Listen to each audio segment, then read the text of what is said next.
اب مسئلہ یہ ہے کہ قبر کے اندر عذاب ہوتا ہے یا نہیں ہوتا. کان کھول کر سن لیجئے. جب ہم کسی مردے کو قبر کے اندر دفناتے ہیں نا، وہ تو ہم اس مردے کی جسم کو دفناتے ہیں، یاد رکھنا اس کی جسم کو، لیکن اس بندے کی روح جو ہے عالم برزخ میں چلی جاتی ہے. کہاں پر چلی جاتی ہے؟ عالم برزخ میں. پھر اس جسم اور پھر اس روح کا اور اس جسم کا تعلق رہتا ہے آپس میں. تعلق کیسے رہتا ہے؟ اگر اس عالم برزخ میں اس بندے کی روح کو عذاب ہو رہا ہے تو اس کا جسم محسوس کر رہا ہوتا ہے. اگر وہاں پر اس کو نعمتیں مل رہی ہوتی ہے تو یہاں قبر کے اندر اس مردے کا جسم محسوس کر رہا ہوتا ہے. اگر وہاں اس کے روح کو ٹھنڈی ٹھنڈی ہوائیں مل رہی ہے تو یہاں قبر کے اندر اس مردے کی جسم کو ٹھنڈی ٹھنڈی ہوائیں محسوس ہوتی ہے. بات سمجھ میں آئے کہ نہیں؟ ایک اور مثال دے دیتا ہوں. مثال کے طور پر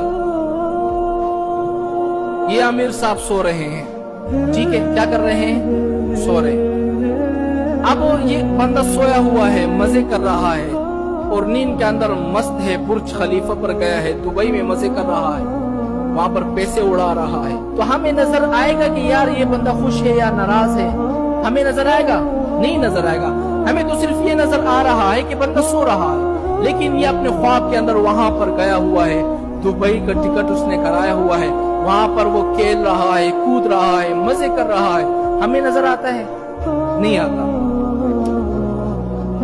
اسی طرح جب کسی مردے کو ہم دفنا دیتے ہیں نا، پھر اس کی روح کو اور اس کا جسم کا تعلق آپس میں رہتا ہے. اگر اس کی روح کو عذاب مل رہا ہوتا ہے تو اس مردے کی جسم کو بھی عذاب مل رہا ہوتا ہے. اور ایک دوسری بات میری یاد رکھنا کہ اللہ تعالیٰ نے قبر کی عذاب کو چھپا کے رکھ دیا ہے.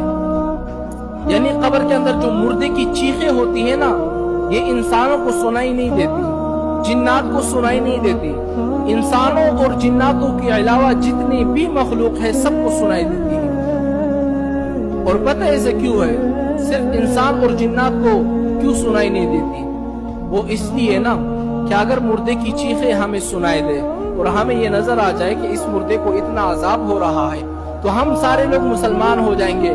ایک کافر اگر یہ دیکھے گا یار اس قبر والے کو عذاب ہو رہا ہے تو وہ تو مسلمان ہو جائے گا. پھر امتحان کا کیا مطلب ہے؟